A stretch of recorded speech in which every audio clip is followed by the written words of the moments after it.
Good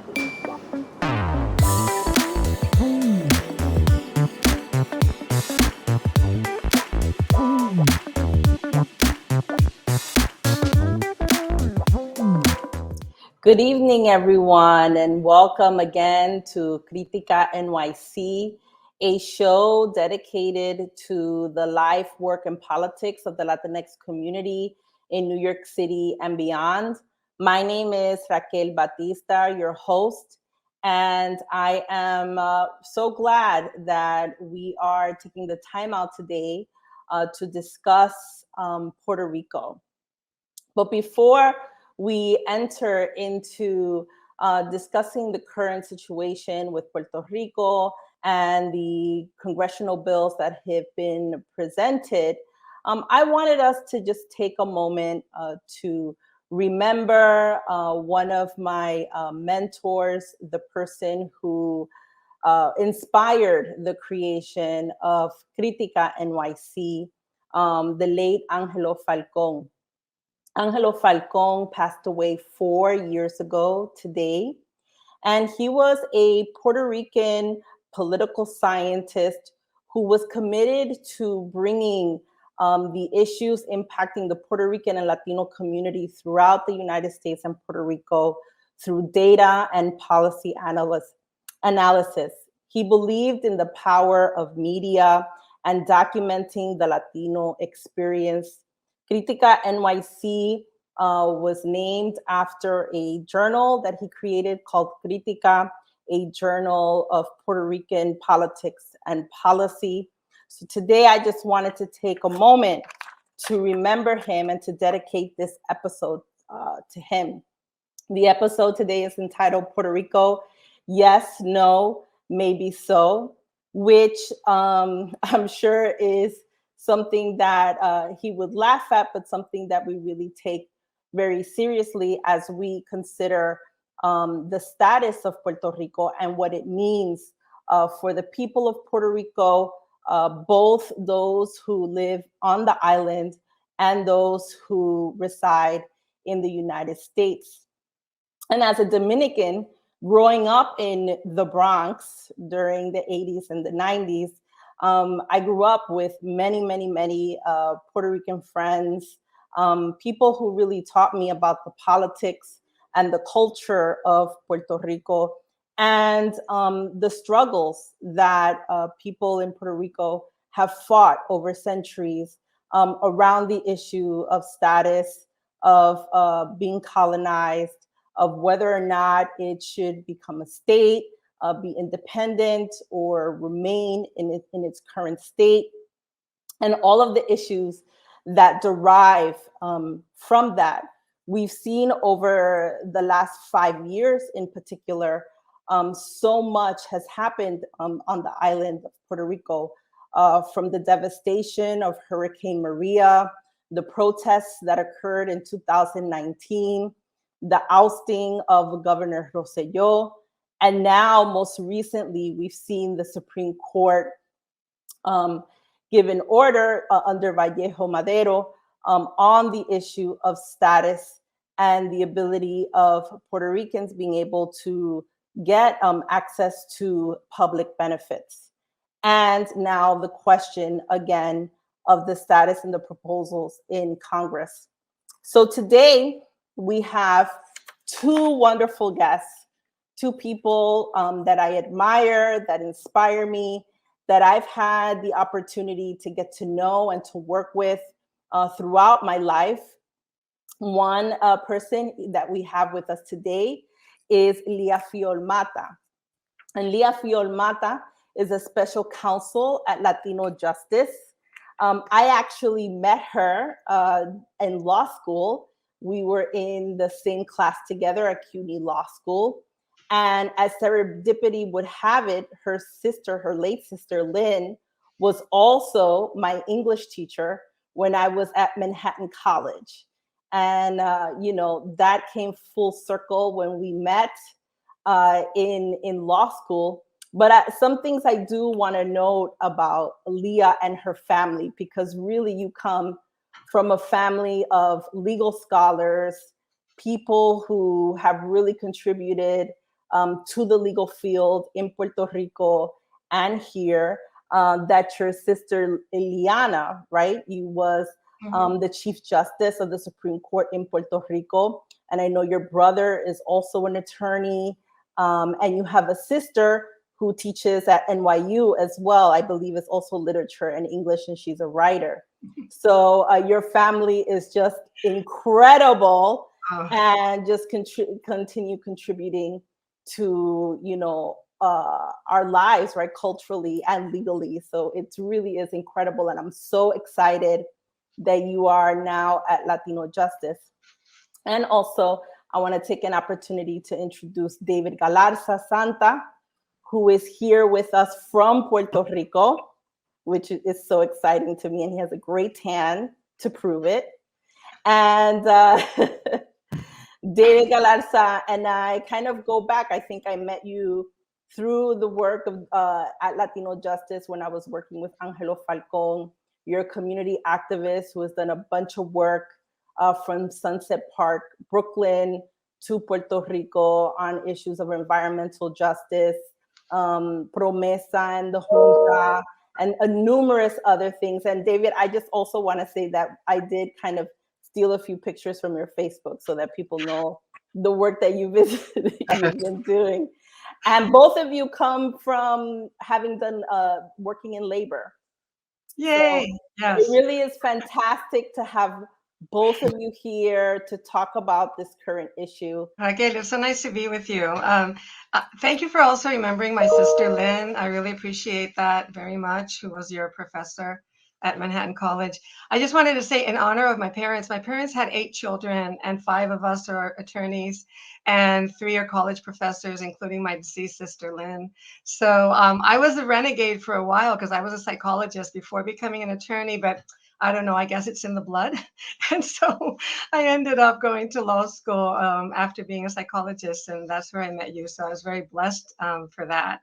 So I don't know what you would like me to talk about first. I guess perhaps what I could mention is a disappointing decision in the case of United States v. Vaello Madero. That was a devastating decision from the Supreme Court that was issued last month. Latino Justice and many other civil rights organizations, public benefit scholars, people from different states, territories, bar associations, filed numerous amicus briefs to the Supreme Court in support of Mr. Vaello Madero. And we held a press conference, which is the photo that you're showing at this moment, on the morning of oral arguments, and that was on November 9th of 2021. We were there as oral arguments were taking place inside the court in support of Mr. Vaello Madero. And for those who don't know, and I'll be very brief, for those who are not aware, Mr. Jose Luis Vaello Madero was a disabled Puerto Rican man who was living in New York, and he received Social Security benefits, disability benefits, known as SSI. And he moved back to Puerto Rico after living in the United States and receiving SSI, continued receiving SSI for some time. And then the United States cut off his benefits at a certain point when they knew that he had moved to Puerto Rico. And not only did they cut off his benefits, so this disabled individual remained without his disability benefits, but in addition to that, the United States sued him for $28,000 of overpayment of benefits. And the reason given was that he was living outside the United States, quote unquote, because the SSI program applies to the 50 states, to the District of Columbia, and to the Northern Mariana Islands, and does not apply to the other 4 territories of the United States. So Mr. Vaello Madero sued, the United States sued Mr. Vaello Madero. Mr. Vaello Madero litigated successfully in the District Court of Puerto Rico and also in the First Circuit Court of Appeals, prevailing on each of those occasions. The courts in those 2 occasions agreed that it was a violation of equal protection to deny the residents of Puerto Rico supplemental security insurance. But the Trump administration appealed the decision to the Supreme Court. Unfortunately, the Biden administration continued that appeal at the Supreme Court. And the Supreme Court issued a devastating ruling. It was an 8-1 majority. The only dissent was Sonia Sotomayor. That was quite disappointing. We were expecting at least that the liberal justices would also dissent, but that wasn't the case. And so the Supreme Court decided, based on the territory clause of the Constitution, that the standard of review that applied was rational basis, which is the lowest standard of review in legal terms, and that Congress had the right to exclude Puerto Ricans, residents of Puerto Rico, from SSI because Puerto Rico, according to the court, does not pay federal income taxes, and claimed that it would be unfair to the other states if Puerto Rico received SSI. And in addition to other things, but basically the court relied on the territory clause of the Constitution, which definitely says that Congress can make all rules and regulations regarding the territories. And it says regarding to the territories belonging to the United States. So like clearly the Constitution says that the territories are property, property of the United States, and that Congress can make all rules and regulations that apply to them. So the court failed to acknowledge that the residents of Puerto Rico and the territories are mostly people of color, and that in reality, the highest level of scrutiny should have applied, which is strict scrutiny. But they based their decision on that, and I won't go too much into it, so I don't take too much time. And the only voice of reason was Sonia Sotomayor in her dissent, because she clearly stated that this was a very cruel decision, and those were her words. This is a cruel her words were especially cruel, considering that Puerto Rico has a disproportionately large number of seniors and people with disabilities, that almost half of the population is under the poverty line of the United States, and also that Puerto Rico is politically disenfranchised because Puerto Rico does not participate in the electoral processes of the United States. So Puerto Rico cannot really have a voice in determining their eligibility in these programs. And her dissent is fantastic. I would ask anyone to read it. Yeah. And she also establishes that it makes absolutely no sense to say that the reason to exclude the residents of Puerto Rico is because they don't pay enough income taxes, when the population that needs this benefit are poor, elderly, and disabled individuals who, for the most part, cannot work. Therefore, they cannot pay federal income taxes. Other SSI recipients across the United States do not pay federal income taxes.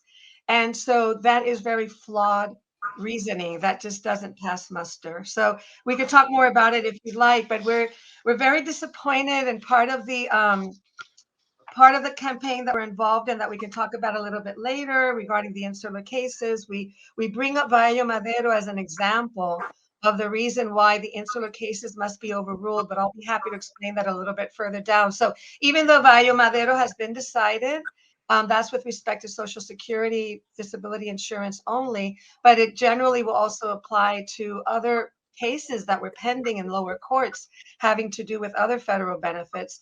And even though that has been decided for now, the insular cases are still on the books and we're still fighting them, but I can get back to that in a little while. No, and thank you for that, Leah, because I think that this does bring up this whole issue and the question of, the status of Puerto Rico and its relationship to the United States, to the Constitution, to be able to access, all of these benefits and rights that United States citizens are privileged to have, right? And I would think that, just because of a case of geography, right, then a person doesn't have access to something that they have quite clearly earned, right? Because this individual lived in New York City, worked in New York City, paid taxes here.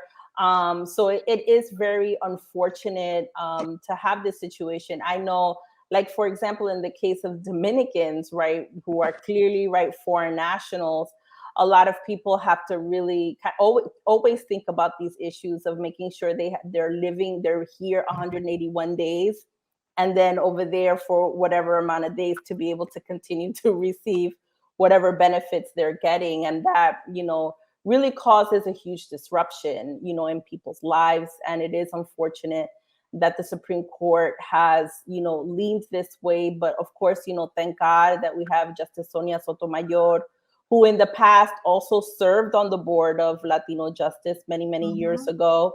And the fact that she is the lone voice and is willing to put herself out there really on these issues, right?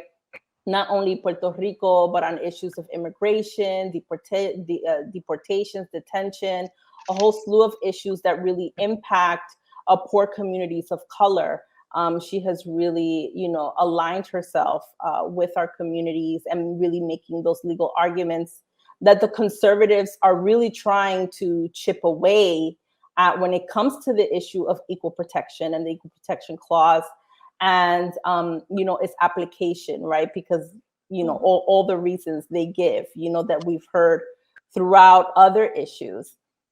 But, let's take an opportunity, just to turn it over to David to talk a little bit about, what you're seeing, what you're hearing, your own thoughts on, what is currently happening with the congressional bills that have been talked about, and also reflecting on this current Supreme Court case decision.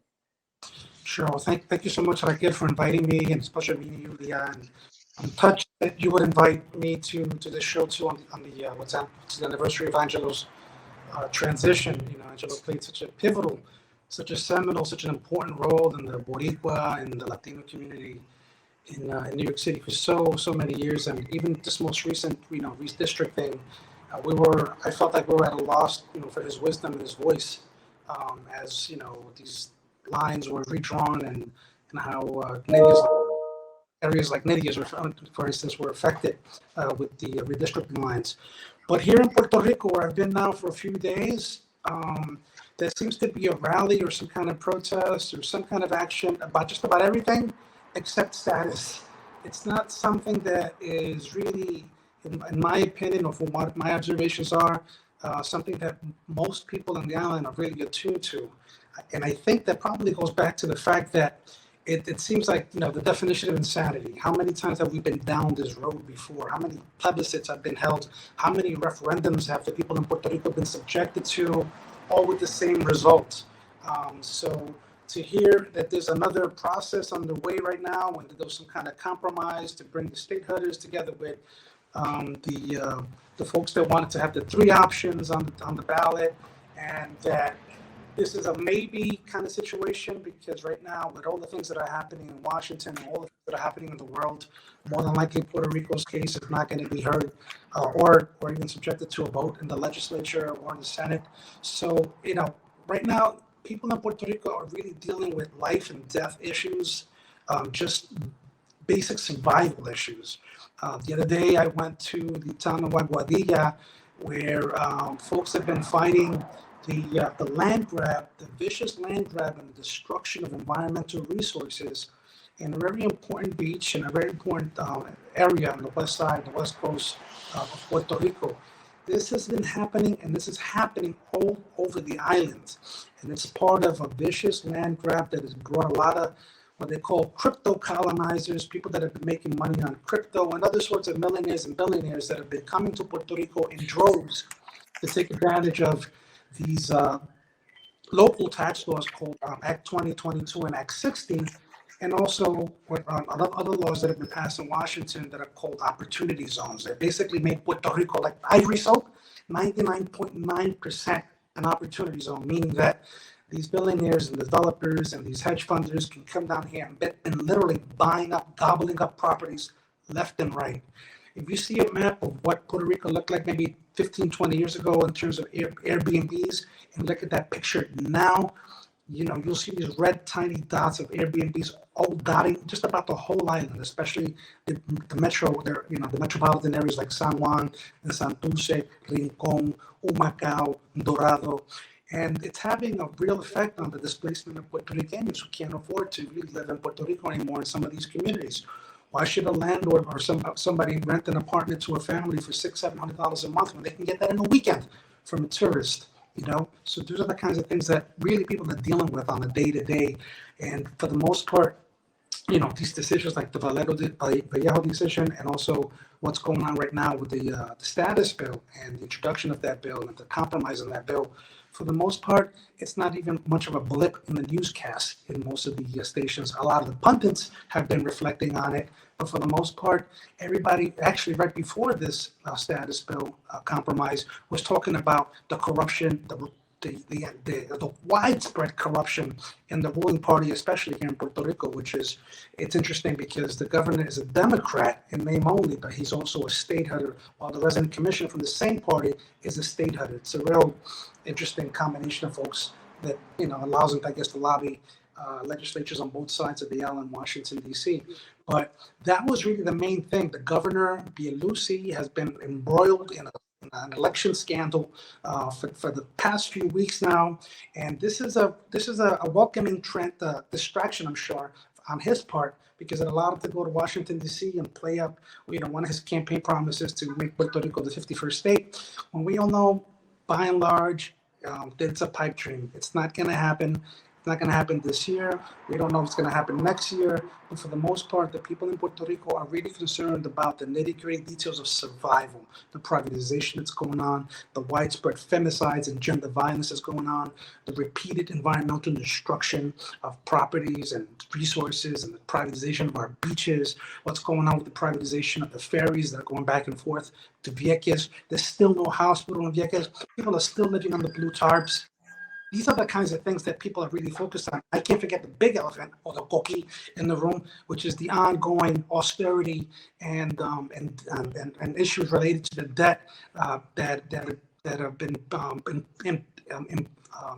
imposed on the people through what we call colonialism 2.0, which is the junta and the promesa legislation that basically turned over the government of Puerto Rico to a non-elected body that has been making all kinds of decisions on how people live, what pensions they can collect, whether they work for minimum wage or not, what agencies are going to be privatized, so forth and so on. I'm sorry I said a mouthful, but that's kind of like my sense of it, at least from where I am in the smallest town in Puerto Rico, Florida.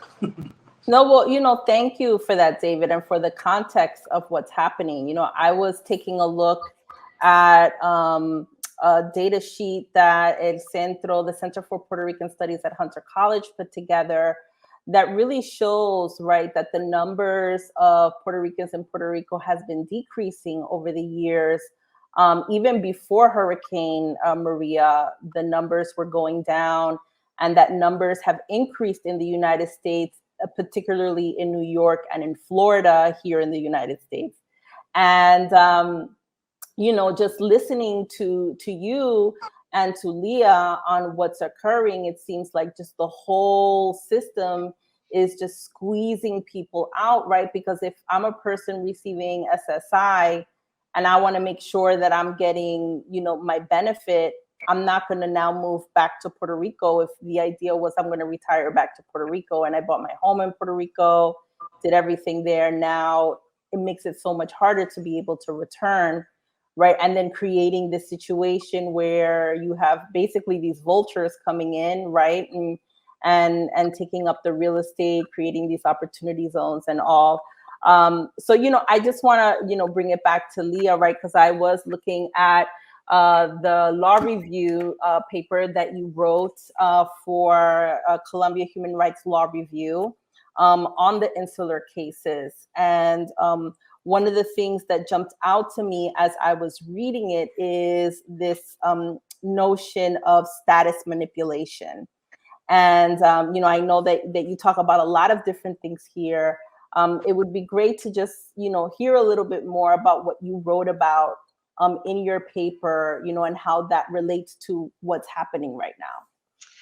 Well, status manipulation was a law review article of one of the panelists, so it's not my concept. It's not original for me, so I don't want to kind of take any ownership over that, over the concept of status manipulation. But basically what is said is that the United States has really tricked us, it's kind of like a gaslighting of sorts to the Puerto Ricans.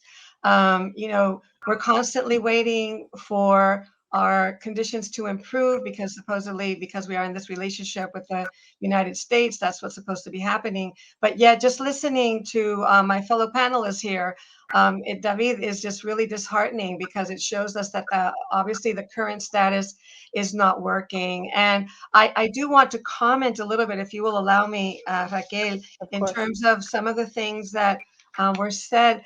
I can understand the frustration, and I totally understand. I have so much family in Puerto Rico, and everything that's going on is pretty devastating. I grew up in Puerto Rico, and all my life, I've never thought that the status would be resolved. Like, I've always thought that I will die and it won't be resolved. And I think probably many people, I'm speaking for myself, but I think probably many people also think that, like, it's never going to be resolved. And so it's not that important, because we're never going to be something different. I I think that at least something positive about this consensus bill is that the conversation is being had again.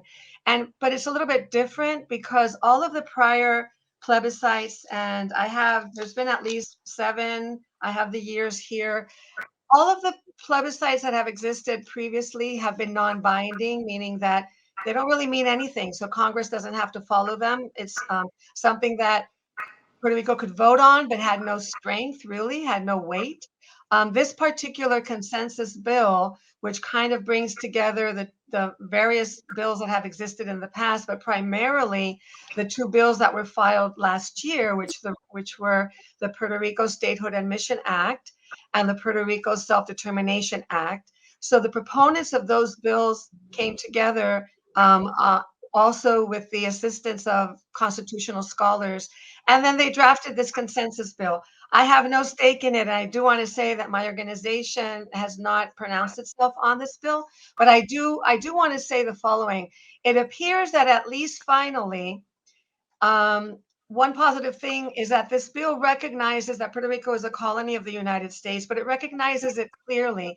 And it does, in the sense that the current political status of Puerto Rico, the Estado Libre Asociado, is not one of the alternatives. So the alternative status options are 3 options that are all non-territorial in nature. So there's no ability to choose the colony, or there's no ability to choose the current territorial status. Now, a lot of people might be unhappy about that, but that at least is what this consensus bill is about. So the options are statehood, independent, or sovereignty as with free association. But I won't get into it at this point. But I do want to say that at least is something positive. So if this bill were to pass, and in the public hearings, it has to be acknowledged that Puerto Rico is definitely a colony of the United States, and the United States doesn't like to say that, and they, obviously do not like to admit that. The other thing that this bill has is that it clearly has language that says that the outcome would be binding. So, in other words, whatever the will of the people of Puerto Rico would be, Congress must implement it. So, and it's in the language of this bill. And I want to clarify for those listening, this is a draft bill, so it's not a bill yet. It is a draft bill that is being considered, and there are going to be public hearings in San Juan next month. So people, I don't know what the process is, but people in Puerto Rico should try to find out, so that you can participate as much as possible. So it's a draft bill, but at least those are some differences from prior plebiscites, or the way that prior bills have been worded. And so I see it a little bit as at least a step closer to probably be able to resolve the status problem that we have, that actually affects everything in our lives, and even some of the situations that David was explaining in terms of foreign investors. Well, most of these investors are coming from the United States. I mean, there may be foreign from other countries, but most of them are coming from the United States. They're taking advantage of United States tax codes, because remember that we don't have a tax code. So they're taking advantage of the United States tax code that allows them to purchase these properties under La Ley 20 and others. And many don't even live in Puerto Rico, even though they're supposed to, but they don't live there.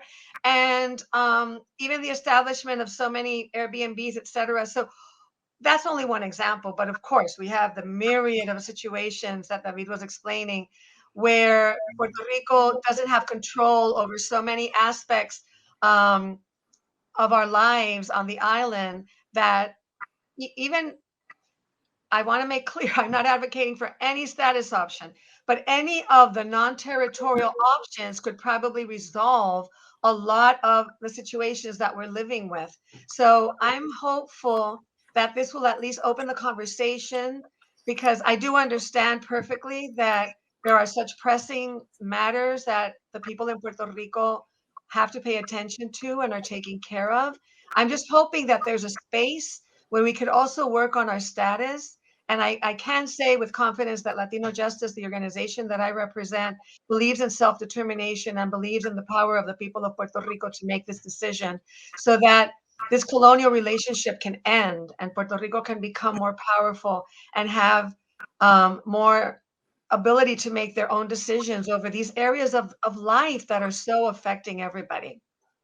Thank you so much for that, Leah. I mean, I think, I was reading an article in NBC News where it discusses, right, who are the different political figures that are putting forth the bills. And of course, they mentioned Congresswoman Nydia Velázquez, who, David, you mentioned earlier, and also Rep.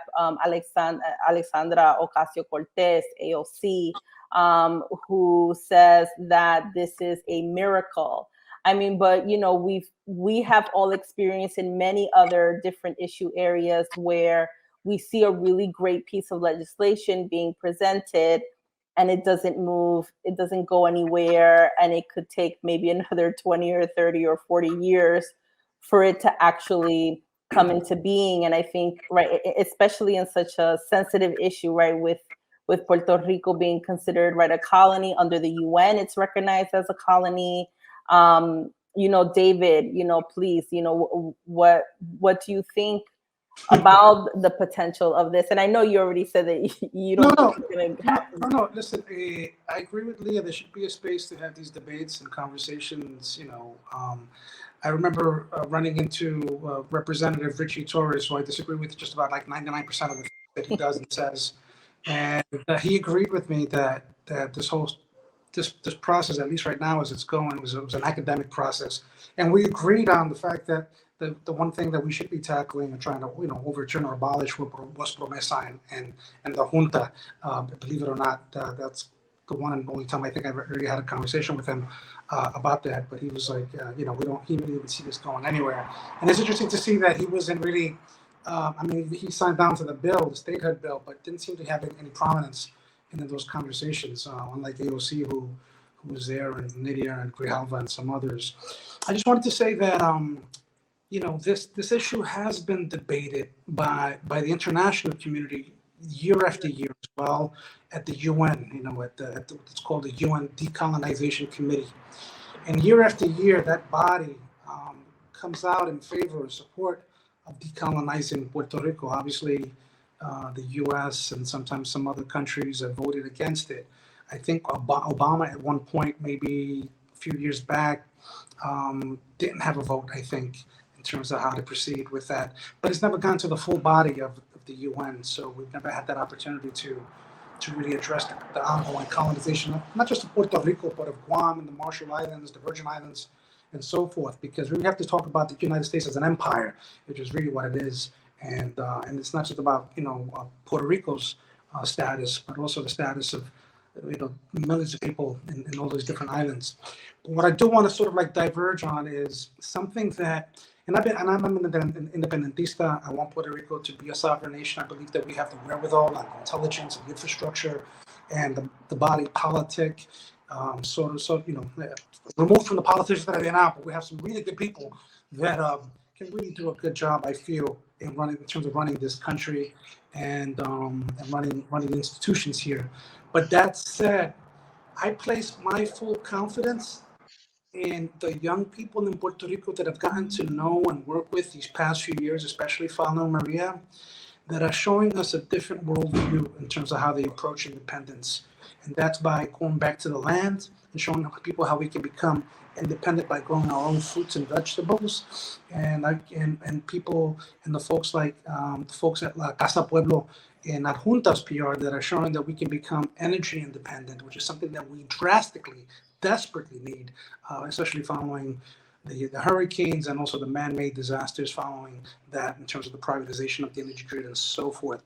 So I've become more and more of a convert to those kinds of solutions that show, and like Leah said, more people need to be involved in this, more people need to be educated. Unfortunately, in the compromise bill, I think a portion of that was meant to educate more people, I believe the convention or status convention was unfortunately wiped out or eliminated. But yeah, we need massive education. But the kinds of education that I see going on in the mountainsides, in the towns, in the town squares, in places, like Goico and Santurce, like the camps and comedores sociales in Caguas. I know where these young people's hearts lie, and it's in showing that another Puerto Rico is possible. Aside from the politics, aside from the status questions, aside from this and that, I think it's really incumbent upon us to show our countrymen and women that Puerto Rico can and could be a sovereign, self-sustaining nation. It's not impossible. It's within our grasp, it's within our means. There may be all these other solutions too, political and judicial and otherwise, but I think because over 100 years of colonization under the U.S. and then before that Spain, that it's really incumbent upon us to break that colonized mentality of the mantenga, of that we can't live without the United States, that we need to continue to have that umbilical cord to our neighbor to the north in order to survive, because that's just simply not true. We've seen it. We've survived. When they were throwing paper towels at us, we showed them that we survived. We got rid of the governor. We showed them that we could survive. We've survived, the bombing of Vieques. We've survived all sorts of things. The Puerto Rican nation has done quite well in terms of its accomplishments, in terms of fighting for social justice and good. And this is just one more thing that I think we need to continue to spread in terms of like having these insurrections, whether it be for food, education, the environment, or energy. We need to sort of like really teach that, incorporate that, and make that really contagious amongst our neighbors and our families and friends. Que see, we can do this. We got this. And we don't need to rely on Washington, D.C. or Wall Street or anyone else to survive. Well, David, that brings me to the last time I saw you was actually in Puerto Rico during Somos conference that happens yearly, where all the elected officials after Election Day go to Puerto Rico to discuss issues of politics, make deals, do community service, and a whole slew of things. And you actually protested during one of the panels with Betsy Rosa on the issue of Promesa and the Junta. Can you tell us a little bit about that and how it connects to this? Well, like you said, the Somos conference is a gathering following Election Day where just about everybody in government, nonprofit world, and so forth goes to start the wheeling and dealing for the next year's, electoral cycle or political cycle, budget cycle, and so forth.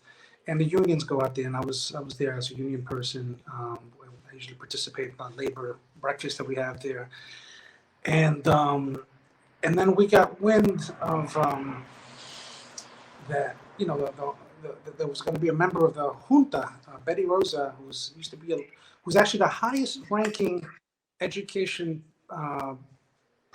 commissioner in the state of New York. And she was also appointed by Trump to this junta about a year or so ago to replace some other outgoing member. And so we got wind of this, and we were like, how? And it was a panel that included some labor folks. We just couldn't let that pass without folks knowing that not only is she an education person in the state of New York, but as a member of the junta, she's playing a role as a member of the junta in decimating public education in Puerto Rico, and also cutting deals with the junta behind the scenes as a conduit between the junta and the American Federation of Teachers. I'm a union person, but we have a lot of warts or problems within the union movement. Like, I'm not happy, and I expressed myself several times about the fact that the International Brotherhood of Electrical Workers, members of which work at in Florida, were brought in to break the Independent Electrical Workers Union here in Puerto Rico. So they could privatize the grid and pay the executive director over $1 million a year. That's not right. That's not the unionism that I preach. That's not the unionism that I want to be a part of. So yeah, so when we see things like that, it's, I think, incumbent upon us to call it out and to name it, because it's not right. And it's like, how do you show face and how do you talk about education in the state of New York, sitting in a conference room, a lush conference room, and with air conditioning in the embassy suites in Seoul, San Juan, while you're part of a body that's been closing down hundreds of schools throughout the country? That doesn't make any sense to me. Yeah, and I think that, being able to create spaces like this for us to have these conversations around these issues really is just so important, right? Because, we're not really seeing this issue much discussed within mainstream media. I don't know about the coverage in Puerto Rico, right? If there's been, any conversations around these issues with the Supreme Court case and the congressional bills. Do you know, like, are people talking about it in local media in Puerto Rico? Either one of you can answer. Yeah, I already talked. Oh, well, while you catch your breath, but you're there on the ground. But I do speak very often with that fantastic Centro de Periodismo Investigativo. I mean, they were the ones that brought us those chats where, Puerto Rico was able to take care of Ricardo Rosselló and get him out of power. And so I know that Centro de Periodismo Investigativo covers all of this very extensively, and I'm sure that other media. I'm subscribed to El Nuevo Dia. I read it every day, and I do see a lot of coverage there. I think probably, I'm not sure, and David can say better than I can. I don't know if there's kind of like a disconnect, though, still between, we may be reading about this in the media, but that doesn't necessarily mean that it's trickling down completely to everybody in Puerto Rico, and to understand the importance of all of these. Since people in Puerto Rico have never had SSI, maybe many people are like, oh, well, whatever. Si nunca lo tuvimos, pues no se perdió nada. And I'm not saying that that's the general attitude, but I can imagine that there might be people that have that thought, for example, and thinking that we can't solve it. I agree with David, and I'm speaking on a personal note here, but I totally agree that, I grew up in Puerto Rico, and I was also kind of pretty much learned that without the United States, like, what would we do? I mean, I remember thinking, oh, what is going to happen, like, to the highways? Are they going to come and roll them all up and take them with them? Or like, No, they just like, gave them to They just gave them to Wall Street. oh, well, give it give They'll up. privatize them. They can privatize them. Exactly. Because But they, I mean, as a young They privatized person, the airport. They privatized the schools. They privatized everything. Todo. they're privatizing everything. So it's happening on a gradual level. Now, this bill made me think a little bit about something, and it's the following. So I'm more interested now in learning about the free association. I don't know enough about it. And also, there are some transition periods incorporated in this consensus bill.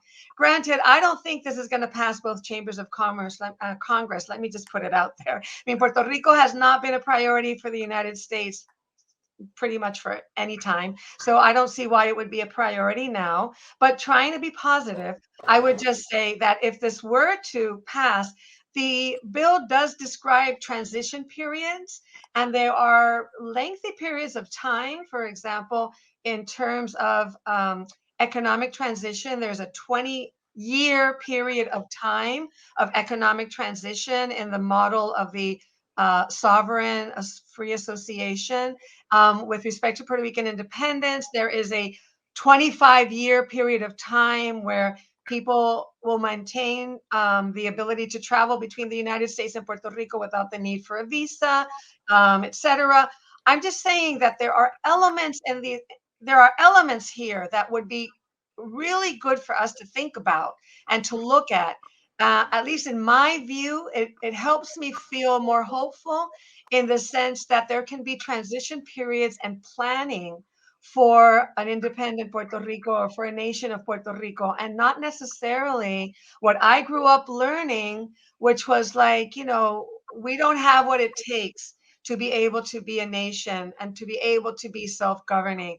Well, for anybody who still thinks that, and I doubt that people watching this program probably think that, but for anybody who still thinks that, all I want to say is the following. Tell me any other place in the United States where any state of the United States has ousted its governor just by the will of the people in 2 weeks. That hasn't happened in 2 weeks. That the people have pressured so much and have demonstrated that their own governor resigned. That shows that the people of Puerto Rico are powerful. And yes, we have our problems like everybody else does. And being colonized does something to our brains. And this is my personal opinion. I think we all have colonized brains. So we have a part of our brain that is always doubtful, or a part of our brain that probably always kind of falls back into maybe a certain passivity at times, because we learned that. But really, Puerto Rico has demonstrated time and again, and after Huracán Irma and then Huracán Maria, how Puerto Ricans themselves helped each other rebuild to the greatest extent possible the island, not waiting for FEMA, not waiting for the paper towels, not waiting for any of that. La gente de Puerto Rico, like helping each other, helping their communities. I sometimes really wish that my people would feel this self-confidence all the time, but we have it in us.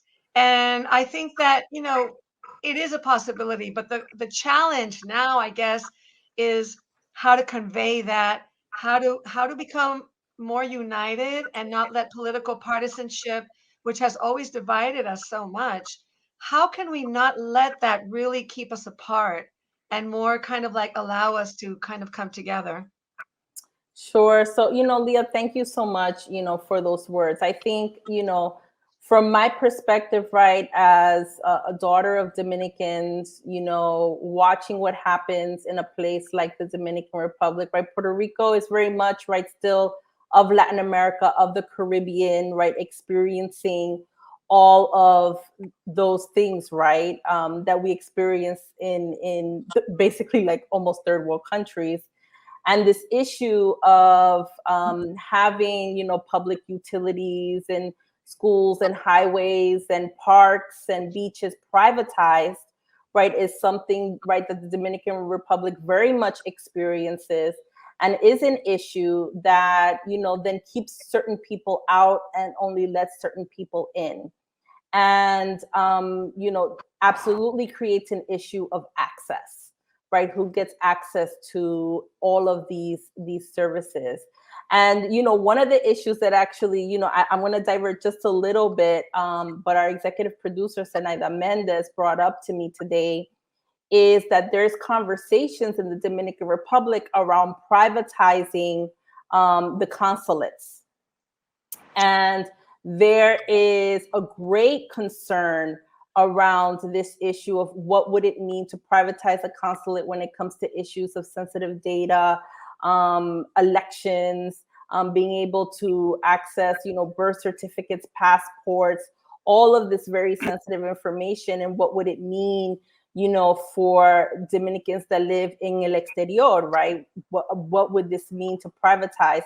So I just, to bring it back to Puerto Rico, right, and this issue of privatization, and I know there's been a lot of discussion around, and David, you just mentioned it, right, what's happening with, the energy issues and electricity issues that are happening in Puerto Rico. I know there was a huge blackout island-wide several weeks ago. And it impacts everything from what happens to the hospitals to if someone needs services in their apartment and now they no longer have, access to some medical equipment because they don't have electricity. How that all, right, just kind of really just impacts the day-to-day, and you're looking at the Junta and Promesa. It's a lot. I feel like this is a lot at stake. Naomi Klein describes it in a book that she wrote about Puerto Rico. She described it as being in front of a tennis ball machine and just going boop, boop, boop, You know, that's the kind of issues that are coming at Puerto Rico, left and right. And she was, it's a painful metaphor analogy, but it seemed to be a pretty accurate one because it's just like one thing after the other, one thing after the other. I'd be remiss if I didn't say that if folks haven't read the piece that came out of the Times over the weekend on Haiti, please do. It's powerful, it's impactful. It left me wondering why they were publishing at this particular moment in time. But apparently, there have been all these studies about how Wall Street was basically working in cahoots with the government to keep, Haiti in the dark ages up until today. And it's a great, great piece that has so many parallels to Caribbean history all around, Cuba, Puerto Rico, all over. And I'm nudging the New York Times to do such an expose on Puerto Rico too, because many, many painful and important stories are going to come out about the ongoing manipulation, the ongoing oppression. What they did to folks that fought for independence, for instance, in the 30s and 40s, and with the sterilization of Puerto Rican women. All these things have to be aired out because we get the bits and snippets from the mainstream media. But I think, and please feel free to agree or disagree with me, but that piece in the Times really did a good job of encapsulating all this history that Haiti, the first Black republic in the Western Hemisphere, has undergone, and why we still have, the situation we have in Haiti, in which last week several dozen, perhaps, Haitians died trying to get to Puerto Rico between the Mona Passage and Santo Domingo. And if they did make it to the U.S., they'd be deported back, which is a crime shame. But please read that piece. And one other thing that I wanted to mention too is there's a lot of other things that Congress could be doing for Puerto Rico and for Puerto Ricans, and they could do it a lot easier than status. Get rid of the freaking Jones Act. That's also a yoke on the necks of Puerto Ricanos. Get rid of these opportunity zones that are luring all these investors to buy properties left and right and displacing Puerto Ricans, and work with or nudge the people in power now. I know Chuck Schumer expressed some disagreements with the governor about this, but get rid of Act 60 and these laws that are also luring, these crypto creeps and pedophiles like Brock Pierce, who's supposedly running for U.S. Senator in Vermont, but needs to be living in Puerto Rico to qualify for these benefits as an Act 22 recipient. So these are the kinds of things that are going on in Puerto Rico that could probably be addressed a lot quicker than the status questions and that are affecting the day-to-day conditions in Puerto Rico today. Yeah, no, thank you for that, David. On the article on Haiti in the New York Times, I haven't gotten an opportunity to read it, but the world owes Haiti, and we have known that for a very long time, especially, on the Dominican side. And, there's a lot of division around the issue of Haitian migrations and citizenship and all of that. But there is agreement that the world owes Haiti, France being number one, right? And what that means for the Haitian people, and I myself have worked on that issue for over 20 years. And most recently, when I served as commissioner of Moya, addressing the arrival of Haitian migrants to New York City and what happened at the southern border. I mean, we can do a whole other show on that. But yes, I think that, as we continue to look at this issue of Puerto Rico, we need to really continue engaging in this dialogue. And I feel like, being very close to the community, I've always seen, the conversation and the debate up close and personal, but would love to see it really become a real national conversation, around what's happening, especially after the hurricane. That's not going to be, unfortunately, the last time that we see something like that, right? This is just the nature of being in the Caribbean, and what impacts Puerto Rico impacts all the neighboring islands as well. So, I have a question for Tia about the bills. I know it talks about this transition, for the independence and free association and so forth, and that some certain benefits will continue, like Social Security and veterans benefits and things like that. But there's no clause in there about reparations, which is, I guess, when we're talking about Haiti and about the world owing Haiti. But say, for instance, U.S. definitely, and actually the world, because the world took part in bombing Vieques, for instance, for 70 years. Was there any talk about reparations for the people of Puerto Rico in those bills as well? No, there isn't. And that's a fantastic point that you just brought up. I mean, reparations for colonization and the effects of colonization is not part of this. There's economic plans to extend benefits for, like I mentioned, certain period of time. And then also then they would, after a certain amount of years, then they would start being cut by a certain percentage so that there's a gradual transitioning out. And so there's a lot of provisions that are really interesting, but no, there is no provision for reparations. And I would like to say I just want to make sure that if you allow me to put this out there, I want to say that for those who don't know, Puerto Rico is the oldest colony in the world. There's no colony that has been a colony longer than Puerto Rico. And I want to say that I admire, I admire my country. And I want to say this. Um, there are so many Puerto Ricans that still love our country and would give their life for Puerto Rico. And after 520 plus years of being a colony, I find that truly remarkable. So I just want to put that out there because we fight a lot amongst ourselves. And, we judge each other. Like we might judge people that don't have the same political ideology that we do. And, we fight a lot. But I want to say that for the most part, even many statehooders really love Puerto Rico. They just believe that the way that Puerto Rico would be better is through statehood. And then a lot of other people feel differently. But I think it's pretty amazing that a small island in the Caribbean that has been a colony for over 520 something years still has such a sense of pride in its history and in its customs and its language. I want to put that out there because we need to say that because we are told that we are not good enough, that we don't deserve disability benefits, we don't deserve this, we don't deserve that, we're just a territory, we don't have a right to do this or that. Well, we need to empower ourselves.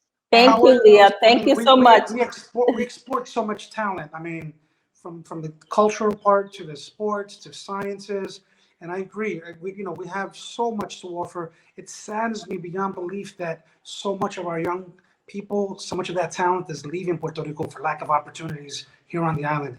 And I know that we have to keep on working toward bringing a lot of these folks back to the island to really build it up in all the different industries and all the different levels, because we have a top-notch university that we need to continue to defend, the University of Puerto Rico and all of its campuses. And we have such a stellar, organizations and all different facets, whether they be in cultural or in business or in so many different fields. So I want to thank you guys. I know we have so much to say, but we have reached the end of our time.